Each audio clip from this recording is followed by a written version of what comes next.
এই পিঠেটা আর গোকুল পিঠে এই কটা মানুষ কম করে।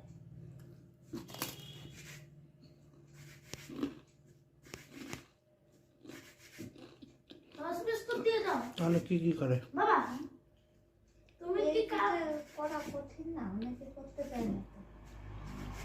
তুমি কি কি পিঠে পারো? আমি সব পিঠে পারি করতে, কোনটা না পারি করে খাওয়াই সব। নামগুলো বলো।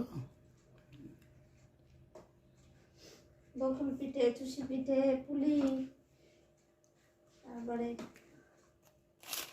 আদর্শা, এটা না আদর্শা বললেন পাকাও কেন এর মধ্যে? কি বল